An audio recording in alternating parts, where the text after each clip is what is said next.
Pessoal, bom dia e sejam muito bem-vindos a mais um episódio do podcast do Clube da Misha.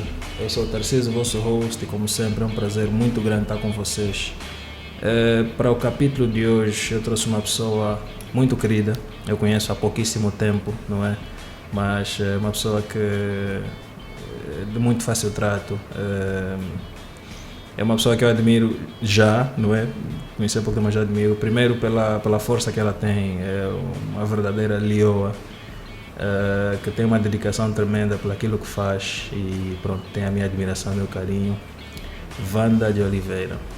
Olá. Bom dia, Wanda. Bom dia, obrigada pelo convite. Obrigado eu. Nós vamos falar um bocadinho hoje sobre startups em Angola. Wanda vai ajudar-nos a perceber essa coisa do ecossistema startup.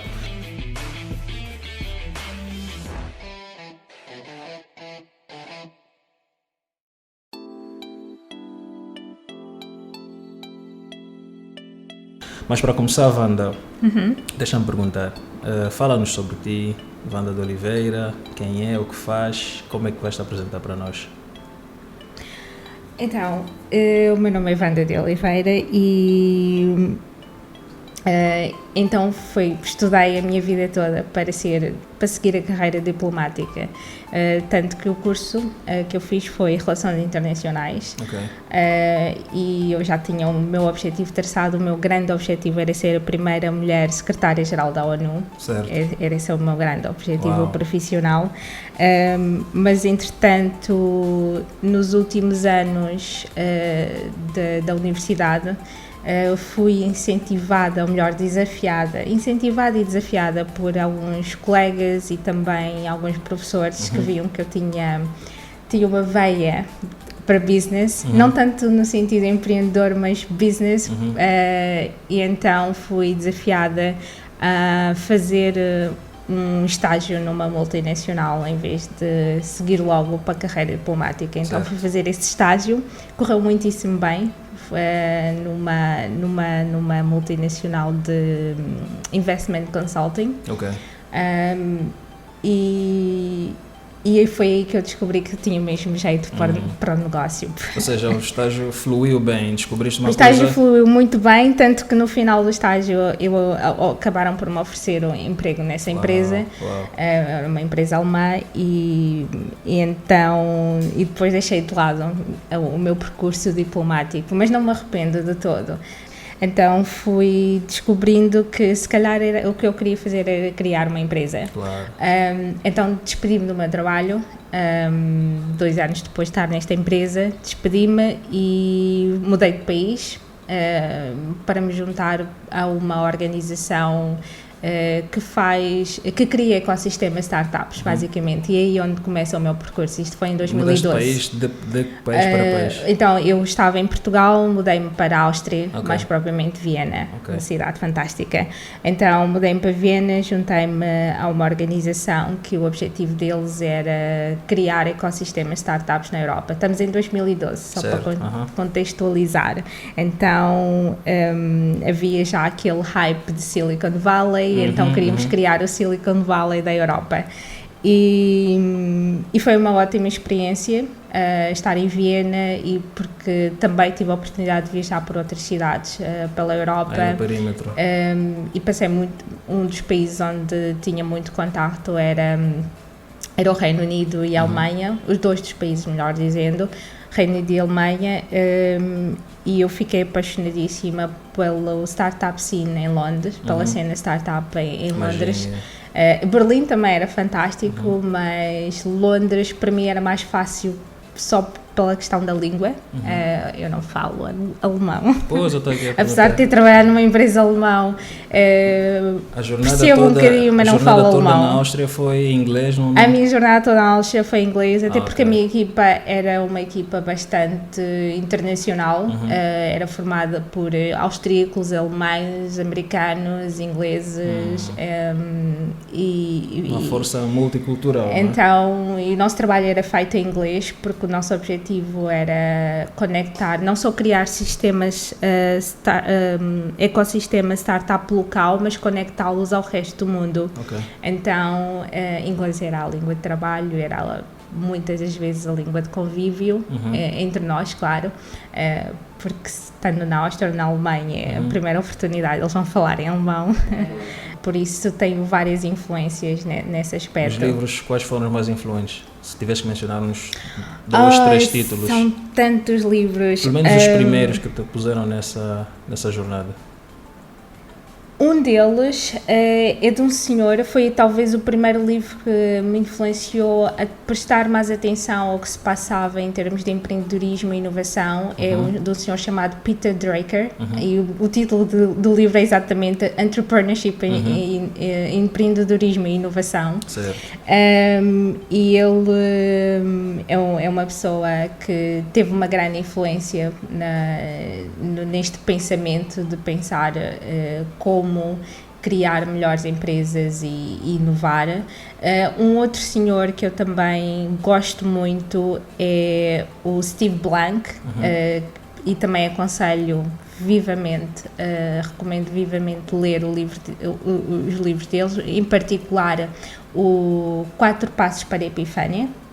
Epifânia ou Epifania? Agora não sei como é que se pronuncia em português. E depois tem outros livros, tem um outro livro que me ensinou, que não é necessariamente sobre empreendedorismo, certo, ou inovação, mas ensinou-me sobre resiliência, certo, que é uma das características que os empreendedores têm. Resiliência, otimismo perante a vida, porque se começar uma empresa não é fácil, não é? Pois é. Parece que é, mas não é nada fácil. E esse livro é de um senhor chamado Viktor Frankl.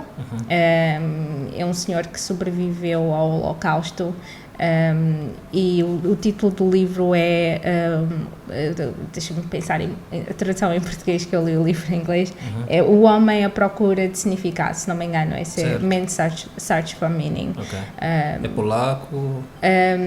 O Viktor Frankl é, deixa-me lembrar a nacionalidade dele. Agora escapou-me. Falaste sobre o Holocausto, é capaz sim, de ser polaco. Sim. Ele era criança quando terminou a Segunda Guerra. Mas o livro dele fala sobre como ser resiliente em ultrapassar os momentos difíceis na vida. E ele ensinou-me que não é aquilo que nos acontece, é a maneira como nós reagimos àquilo que nos acontece. Ou seja, podem nos tirar tudo, só não podem nos tirar esse poder de reagirmos da forma que nos vai fazer ultrapassar estas dificuldades. E tem muitos outros livros. Pois, mas para mim é podia fazer aqui uma lista enorme. Pois, para mim é importante saber, porque eu lembro... Olha, um livro sobre produtividade que eu também, neste caso, que me ajudou a ser mais produtiva, é do Steve Covey, os 7 hábitos das pessoas mais efetivas. E tem tantos outros. Tem um livro que estou sempre a ver, que é do Marcos Aurelius, Meditações, que é uma coisa que parece um livro que foi escrito há mais de, não sei quando, há mais de séculos atrás, mas que continua a ser atual e que também é um livro que não tem necessariamente a ver com a parte do business, mas tem a ver com a parte humana, que é parte da nossa inteligência emocional, e há tantos outros também. Vamos entrar aqui no assunto. Deixa-te perguntar o seguinte. Primeiro eu preciso da definição do que é o ecossistema startup e depois saber qual é a situação em Angola, se já existe, se já temos como é que funciona hoje, como é que deveria funcionar. Ajuda-nos a perceber isso. Então, um ecossistema é formado por vários agentes ou vários atores. E para dizermos que se temos ou não um ecossistema startup, vou começar estou aqui para não misturar as questões. Então, um ecossistema startup é formado por pessoas, é formado pelas próprias startups, é formado por startups em vários estágios, não é? Estágio ainda de ideação, os early stage, estágio de crescimento e por aí fora. É formado por várias organizações de vários tipos e numa determinada localização, não é? Porque podemos falar o ecossistema startup em Luanda, em Benguela, claro. E depois também podemos falar o ecossistema startup em global. Mas é formado por estas pessoas, por estas organizações, que já vou mencionar de que organizações estamos a falar, e é formado por outros agentes de apoio ao ecossistema. Então, se tivermos que fazer um desenho de como é composto o ecossistema startup, e o grande objetivo do ecossistema startup é ajudar, é promover o crescimento económico, ou seja, estamos a falar, são os empreendedores que vão criar empresas, não é? Que vão gerar emprego e que vão gerar crescimento económico e, consequentemente, bem-estar social aliado a isso. E as componentes desse ecossistema, eu tenho aqui uma cábula, o pessoal não vê, mas eu tenho aqui uma cábula. Então, as componentes do ecossistema startup envolvem, vou começar primeiro por onde eu acho que devo começar, esta é a minha opinião, por onde eu acho que devo começar os ecossistemas, nas escolas, nas universidades. Porquê? Porque é aí de onde vem o conhecimento, é aí onde nós vamos, são os lugares onde nós vamos para adquirir conhecimento. Mas também podemos incluir bibliotecas, não é? Podemos incluir qualquer espaço onde nós possamos ganhar conhecimento. E as universidades têm esse papel. E por isso é que muitas incubadoras surgem dentro das universidades, porque elas são o primeiro incentivo, não é, para pôr estes futuros ou potenciais empreendedores à vontade em explorarem as suas ideias, em fazerem pesquisa. Por isso é que também elas têm centros de investigação, em experimentarem, não é? Por isso é que elas têm laboratórios. Então, eu acho que devo começar muito por aí. Mas depois também existem as incubadoras, os coworking space. Se calhar, antes de chegar às incubadoras, temos os espaços de coworking, de trabalho colaborativo, onde as pessoas podem co-criar. E quais são as vantagens de um coworking, aqui indo mais especificamente na função de cada uma destas organizações? Eu, se estiver a começar uma empresa, quiser tirar a minha ideia de papel para torná-la realidade, é muito mais difícil. É possível, não estou a dizer que é impossível, mas é muito mais difícil. As chances, estou a falar em termos de probabilidade de sucesso, eu posso fazê-lo sozinha em casa, tenho acesso à internet, tenho um computador, posso fazer a minha própria cena isolada, mas é muito melhor quando eu tenho um grupo de pessoas like-minded, não sei como é que se diz isso em português. Sim, com pensamento alinhado, não é? Com pensamento alinhado, porque um empreendedor é sempre olhado como um louco, não é? Como alguém que quer fazer algo que não faz sentido. E quando eu estou num espaço como um coworking ou uma incubadora, ou as aceleradoras têm um outro papel, em que eu encontro pessoas que pensam como eu, que sonham como eu, que têm os mesmos desafios, têm os mesmos desafios e os mesmos objetivos, cria-se um ambiente de partilha, de solidariedade, não é? Vamos chamar de solidariedade startup. E este ambiente de co-criação, de colaboração, que ajuda estas novas ideias a florescerem. Então estes espaços são muito importantes. O coworking, para eu ter um espaço que, em vez de estar sozinha em casa a trabalhar, vou para lá. E um coworking pode ter várias formas. Existem os coffee shops, há muita gente que vai para coffee shops que tem, onde vai encontrar esse mesmo tipo de pessoas e tem este ambiente que proporciona esta partilha. Depois temos as incubadoras, que normalmente as incubadoras, para além, muitas delas surgem em universidades, muitas delas também são de cariz público, porque há um interesse, obviamente, do Estado em promover a criação de novas empresas, claro. Empresas inovadoras, e normalmente, mas também há incubadoras privadas e há incubadoras público-privada, de parceria público-privada. E normalmente as incubadoras, ou melhor dizendo, as incubadoras mais bem-sucedidas, e estou a falar de dados globais, as incubadoras mais bem-sucedidas têm um cariz específico, ou seja, são especializadas. Eu posso ser uma incubadora especializada na área de retalho, ou na área de biotecnologia, ou na área de comércio, ou na área de... não interessa. Tech. Então, isto são os dados que nós temos. As incubadoras mais bem sucedidas têm uma especialização, claro, que é para conseguirem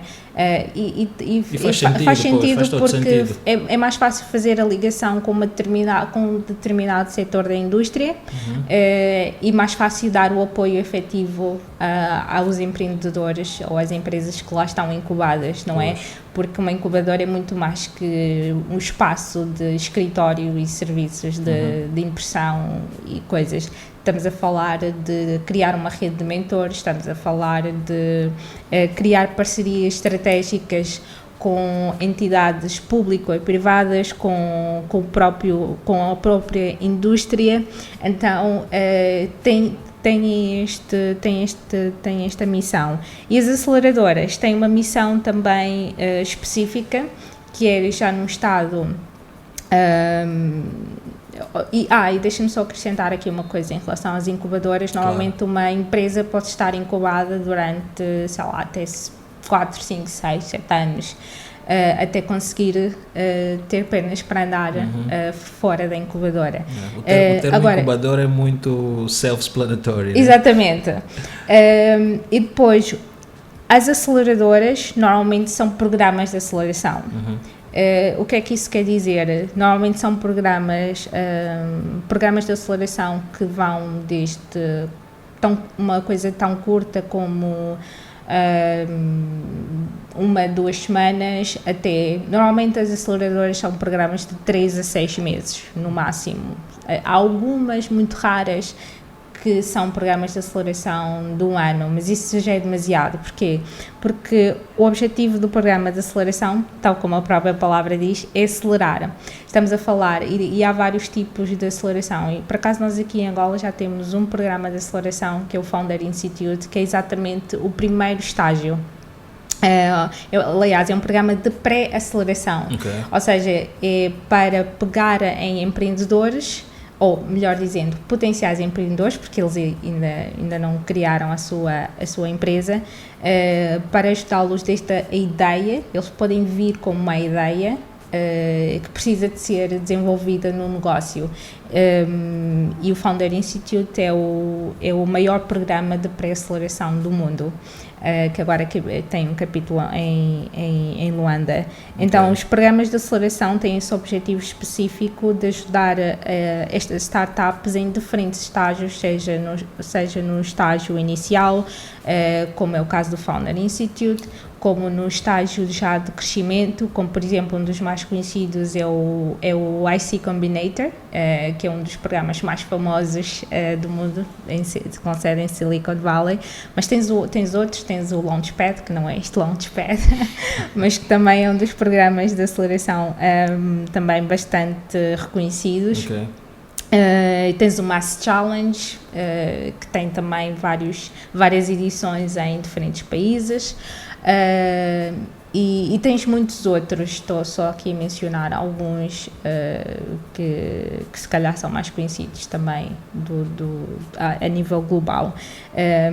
Então, os programas de aceleração têm este objetivo de acelerar que aquele negócio cresça exponencialmente num curto espaço de tempo, ou seja, encontrar o chamado Product Market Fit, também agora não sei como dizer isto em português, encontrar a sua base de clientes que vai pagar pelo meu produto ou serviço e expansão por outros mercados também. E os programas de aceleração têm esta particularidade de tirarem equity destas empresas. Claro. Ou seja, estas empresas passam pelo programa de aceleração e o programa de aceleração fica normalmente varia entre 5 a 10 no máximo, mas 10 é já bastante, mas 5 a 7% de equity destas startups, coisas que, por exemplo, as incubadoras normalmente não fazem. Depois temos os chamados fornecedores de serviços, não é? Que podem ser as fábricas de software, não é? Porque nem todos os fundadores sabem programar e de web design e digital marketing. Então estas fábricas de software, por acaso aqui também já temos algumas, temos fábricas, temos agências de digitais que fazem esse trabalho. Isto só para dar um exemplo. Depois tem outros de serviços de sales, vendas, marketing digital. Depois temos às grandes empresas. Isso é muito importante porque muitas vezes fazer uma parceria, a chamada parceria corporate startup ou startup corporativa startup, tem um objetivo que é para estar, há dois ganhos, é um win-win, uma situação vencedora para as duas partes. Para startups dá-lhes credibilidade estarem a fazer uma parceria com uma grande empresa. Claro. Primeiro mostra que they are in business, não é? Estão a fazer algo sério. Dá-lhes credibilidade, mas também dá-lhes acesso ao mercado, que é o que estas startups precisam para crescer rapidamente. E dar-lhes essa exposição que elas precisam nessa parceria para ter mais acesso ao mercado. E por outro lado, para as grandes empresas, eu diria que uma das grandes vantagens ou benefícios que têm em fazer parcerias com startups é as startups trazem inovação que as grandes empresas não conseguem, têm dificuldade em criar. Uma injeção de sangue novo, não é? Exatamente. De olhos frescos e tudo mais. Por acaso, no outro dia eu estava a ver um website, que agora não me lembro o nome, mas depois posso procurar, que mostra que mesmo as grandes empresas como a Google, o Facebook, nos últimos anos não inovaram, compraram inovação. Claro. Por exemplo, o Facebook, que é muito conhecido, comprou o Instagram, comprou o WhatsApp. Isto quando não conseguem inovar, também roubam a inovação, não é? Exato, Muitas das funcionalidades que vimos no Instagram já existiam numa outra startup, que é o Snapchat. Então, quando as empresas já são muito grandes, têm esta dificuldade em criar inovação. Então, é um grande desafio e são desafiadas por estas startups. Então, estas parcerias são muito benéficas para ambos, para a própria indústria e para o crescimento e sustento delas. E depois, claro, não podemos esquecer, temos também as organizações governamentais, que são importantes porque estas empresas chamadas startups, e por isso é que elas têm esta distinção em relação às empresas tradicionais, precisam de um quadro legal específico, precisam de um incentivo ou incentivos específicos, não é? Para que elas possam florescer, porque startup é um negócio arriscado. e é preciso criar o ambiente de negócio certo para que elas possam emergir, crescer e expandirem-se. E depois também temos algo muito importante, que são as organizações de financiamento, que podem se traduzir nos business anjos de negócio, nos venture capitalists, ou fundos de venture capital. Estamos a falar de fundos de financiamento de risco, de alto risco, e estes são, dentro do ecossistema startup, estes dois são os grandes players em termos de financiamento. Os business angels são normalmente os primeiros a arriscarem, antes de uma startup normalmente conseguir financiamento de um VC. As primeiras pessoas a apostarem são os business angels, que muitas vezes começam nos chamados 3Fs do inglês, que é o Family, Friends and Fools, ou traduzindo para português, família, amigos e os tolos, ou estúpidos, podemos por assim dizer. A família é óbvio, não é? Supostamente são os primeiros a nos apoiar, os nossos amigos também, e depois os tolos são aquelas pessoas que nos conhecem ou que acreditam na nossa tolice, visão, na nossa tolice, na nossa maluquice de querer criar algo novo, e que dizem, olha, toma lá, eu vou investir. Então são estas componentes, mas depois há também as organizações que podem ser de cariz privado, como há grandes empresas que têm fundos específicos para investir em startups. Já se começa a ver aqui e também fundos públicos. Nós aqui tivemos vários programas, não necessariamente virados para startups, mas que também podem vir em forma de grants, que agora não sei como é isso em português. Mas estás a falar dos programas subvenções, de empreendedorismo do Estado? Sim. Que são chamados, são subvenções, acho que é subvenção a tradução, subvenções e empréstimos, que há uma taxa muitíssimo mais baixa que se fôssemos pedir um crédito bancário, e normalmente a fundo perdido, que é essa a diferença, não é? Eu vou ao banco pedir um empréstimo, tenho que dar uma garantia e tenho que devolver o dinheiro ao banco, e muitas vezes muitos destes fundos públicos para ajudar estas empresas, alguns, não todos, alguns fundos para ajudar estas empresas a emergirem são a fundo perdido, porque sabem que pode dar certo ou pode dar errado. Mas tem que haver critérios aqui. Claro, e tem que haver também aposta, não é? E aposta, sim. E pronto, e já mencionei aqui, misturei um bocadinho com as organizações de pesquisa, não é? Os R&D, pesquisa e desenvolvimento, centros de pesquisa e desenvolvimento, de investigação científica, que podem ser independentes das universidades, mas podem ter parcerias com as universidades e com os setores industriais a que se destinam. Então, isto é o ecossistema. E depois há os mentores e advisors, e que também fazem parte desse ecossistema, para além das próprias startups. Então, isto é que é um ecossistema startup. Agora, para responder a tua segunda pergunta, já temos ecossistemas startup não vou dizer em Angola, porque eu não conheço Angola inteira, mas vou dizer Luanda. Se temos ecossistema startup em Luanda, ainda não temos, na minha opinião, ainda não temos um ecossistema nesta forma optimizada. Claro. Eu diria que o nosso ecossistema está a surgir, está ainda em fase embrionária. Ainda não temos todas estas componentes do ecossistema, todos esses atores a trabalhar em sinergia, em consonância.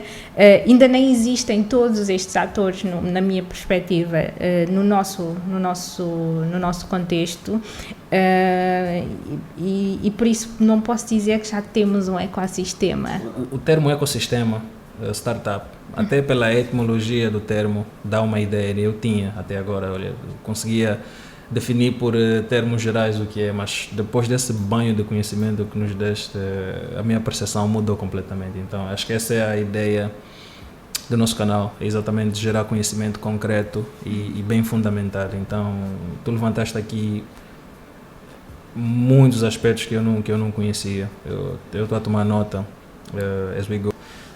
Pois, mas algumas questões, não é? Exatamente daquilo que levantaste agora. Sim. Tu já definiste como é que as aceleradoras têm o benefício, que é através da Equity. Os coworking space, obviamente, que têm, não é, uma contribuição. Sim, dos seus membros, e a coworking space tem várias modalidades. Normalmente podem ter uma modalidade flexível, ou seja, eu posso pagar por hora, diária, semanal ou mensal, ser um membro efetivo mensal. Mas esta é a boa coisa dos coworkings, dão-nos estas flexibilidades de eu ainda posso ter o meu trabalho a tempo inteiro, claro, mas posso ter o meu side business, o meu negócio à parte que eu estou a começar, a minha empresa. Ainda não estou pronta para deixar o meu trabalho a tempo inteiro, porque claro, obviamente também no nosso contexto aqui é muito mais difícil alguém. Isto foi uma aprendizagem que eu tive quando voltei para Angola.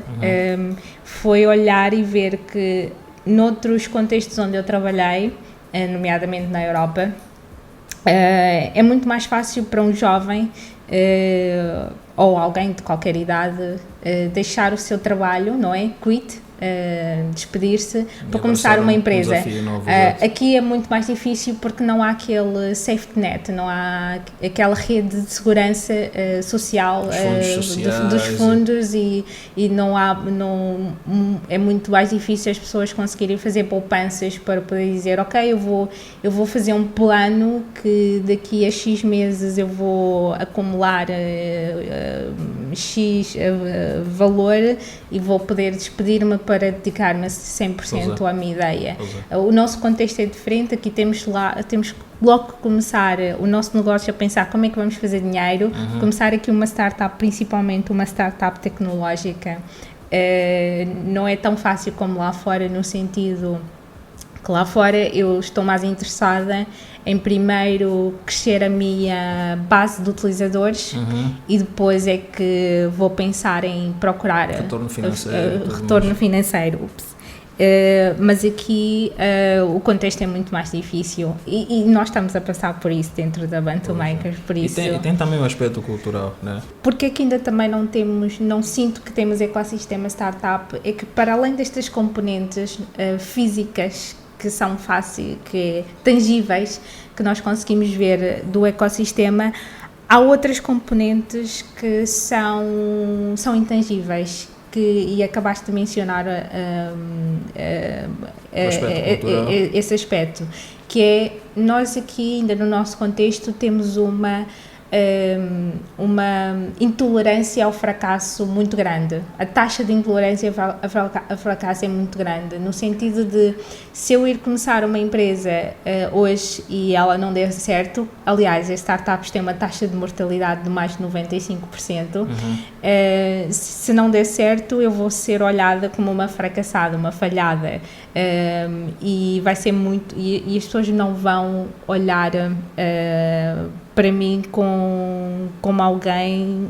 como uma coisa normal. Como uma coisa normal. Enquanto lá fora, e por exemplo, nos Estados Unidos, especificamente em Silicon Valley, mas também noutras partes dos Estados Unidos, Austin, New York, isto é muito normal. E pelo contrário, eles fazem quase que como é que é dizer, fazem uma celebração do fracasso, no sentido de dizer que eu fracassei 10, 20 vezes como fundadora, é uma coisa, és olhada com admiração, no sentido positivo, porque há esta tolerância ao fracasso. Isso é uma delas. Depois há também a componente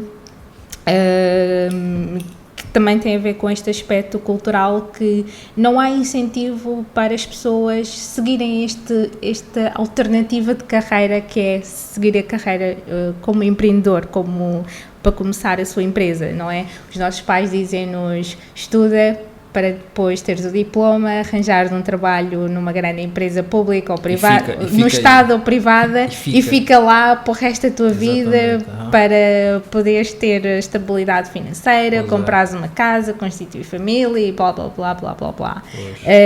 Enquanto que não é incentivado a parte de não, arrisca, tira um ano sabático depois da universidade e vai criar vai explorar novas coisas e criar uma empresa. E acima de tudo, eu sou grande apologista e aqui às vezes sou criticada por ter este pensamento, que é de nós devemos fazer aquilo que gostamos. Eu faço aquilo que eu gosto e faço com muito gosto. Se for preciso trabalhar de segunda a sábado, domingo, eu trabalho de segunda a domingo, porque estou a fazer algo que eu realmente amo e sou apaixonada por. É muito mais difícil, não é? Se estiver num trabalho que só estou lá para receber o salário no final do mês, convencerem-me a ir trabalhar horas extras ou aos fins de semana. Exatamente. Então, E eu on the other hand, eu não sou empreendedor, eu não tenho paixão por empreender, estás a ver? Eu sou uma pessoa completamente oposta, eu preciso ter aquela, entre aspas, estabilidade, que não é estabilidade nenhuma, tu podes ser enviado para casa e substituído em 3 dias por uma outra pessoa, mas eu preciso eu funciono melhor no contexto de emprego fixo. Estás a ver?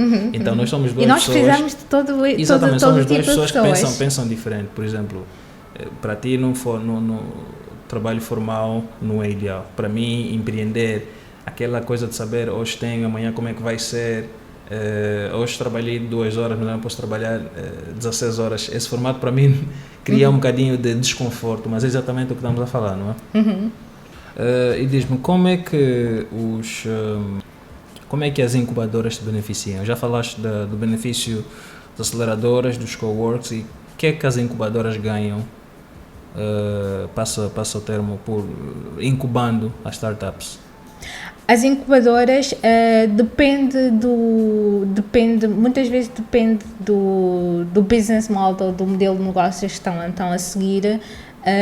Mas para além também da renda que elas recebem destas empresas incubadas, elas normalmente têm parcerias estratégicas, quer com grandes empresas, quer com outro tipo de entidades, até bancárias e outro tipo de organizações públicas ou privadas. Então é daí onde vem o sustento delas. E o que elas ganham é serem uma referência, não é? Porque se eu souber aquela incubadora, porque as incubadoras normalmente têm um processo de candidatura, então fazem, assim como as aceleradoras, há um processo de candidatura, eu faço uma seleção das empresas que eu quero ter na minha incubadora. E isso também vai ditar o sucesso delas, porque elas vão querer incubar empresas que elas veem de acordo com os seus critérios, que têm potencial de crescerem, de escalarem, de se calhar terem estratégias de saída muito bem sucedidas, seja merging e acquisition, seja o IPO, que é o grande objetivo, o lançamento na bolsa, que é o grande objetivo de muitas startups, ou seja, a aquisição por uma grande empresa tipo Google ou whatever. Então, e elas querem ser uma referência, porque se da minha incubadora saírem empresas que estão a dar cartas no mercado, que estão a crescer, estão a escalar, eu vou ter mais empresas, startups interessadas em fazerem parte da minha incubadora. É a reputação.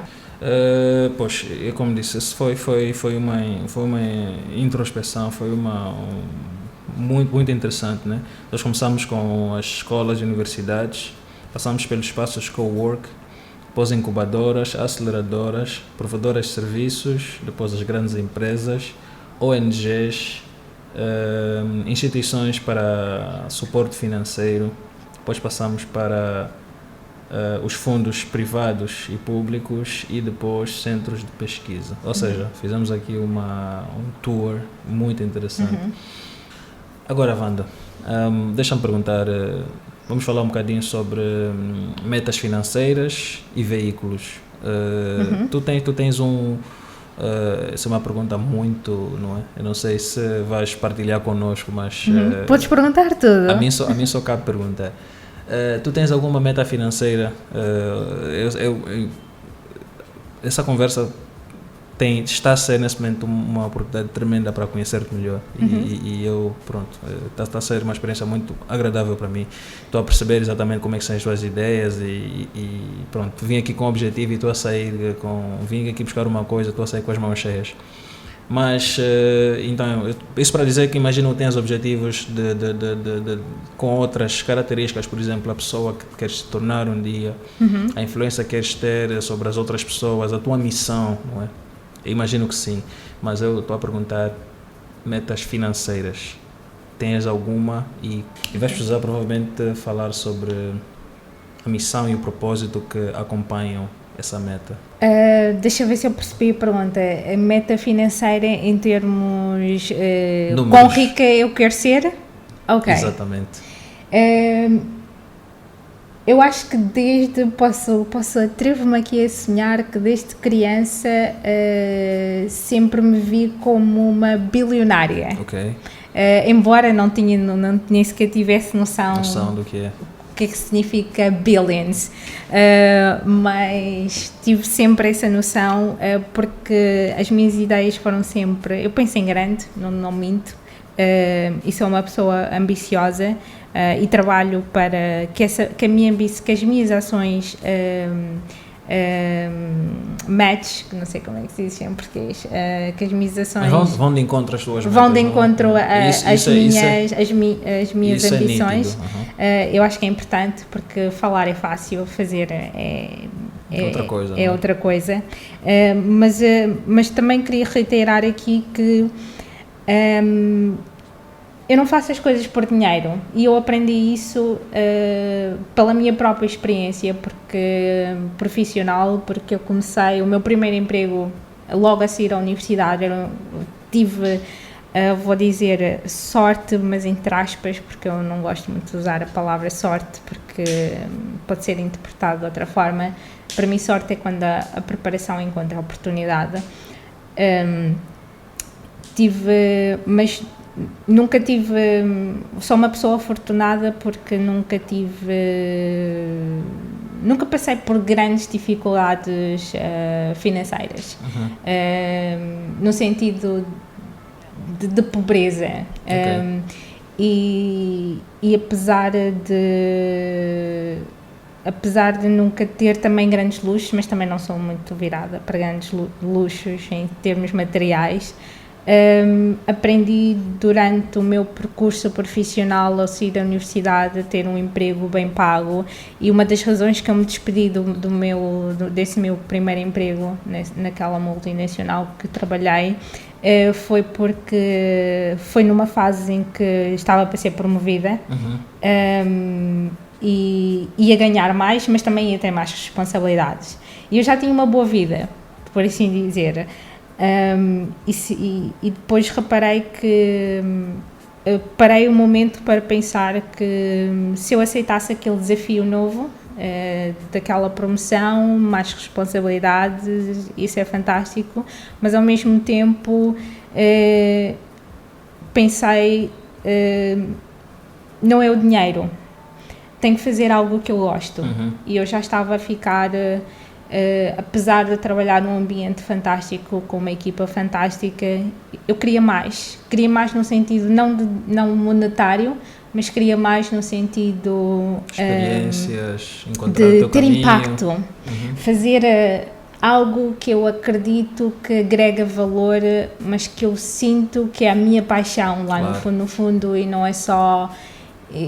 no final do dia não vai ser só sobre o dinheiro. Claro. E porque repara, eu trabalhava numa empresa que trabalha com private equity, investimento. Então, e também a minha percepção também veio muito de olhar para pessoas ricas, não é? Que tinham muito dinheiro. Mas não tinham realização, será? Mas que nem sempre dinheiro equivale a felicidade. Mas esse emprego acho que ajuda era... em alguns aspectos, Claro. mas acho que no grosso não ajuda. Não devemos começar, e eu acredito nisso, não devemos começar uma empresa com o único foco de fazer dinheiro. Ok. Isso vai ser um resultado, porque eu sei que se eu fizer bem, e eu acredito, pessoalmente acredito nas minhas competências, e se eu fizer bem, vou ter essa recompensa de ter esse valor monetário, mas esse não é o meu objetivo. Eu não estou a criar a Bantu Makers. Eu sei que a Bantu Makers, se me perguntares como é que eu vejo a Bantu Makers daqui a 10 anos, sei que vai ser uma empresa bilionária, mas não é esse o foco. Então, o foco é criar empresas, que é o objetivo da Bantu Makers, criar empresas que vão criar oportunidades para outros empreendedores que vão se juntar a nós para nos ajudar a cofundar estas empresas, que vão gerar emprego, e dinheiro para mim é só um veículo, é esse combustível que vai-me ajudar a criar esse impacto e agregar esse valor que eu quero para a sociedade. Eles estarão ali. Boa, bem visto, Wanda. Obrigado por isso. Redes sociais? As minhas redes sociais, vou dizer aquelas que eu prefiro que o público em geral me contacte. O Twitter, o meu handle é igual em todo lado, é deixa-me só, VAS Olive, OLIV, no Twitter, no LinkedIn, no Instagram. Ok, então pessoal, sabem onde encontrar a Wanda, o link está em baixo. E mais uma vez, obrigado a ela por essa manhã agradável. Obrigado a vocês também por terem acompanhado até o fim. Espero que tenha sido produtivo para vocês como foi para mim. E é tudo que temos por hoje. Então, um abraço muito grande. Não esqueçam de comentar, pôr o link ou pôr o like, e partilhar com vocês, com quem vocês acham que precisa de ouvir essa mensagem positiva e essa aula que a Wanda nos deu hoje. Então, um grande abraço, Wanda. Obrigada pelo convite e espero que tenha sido útil esta conversa, e que possam fazer algo, seja, sigam os vossos sonhos, se têm paixão por uma coisa, força.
Casey Kelman.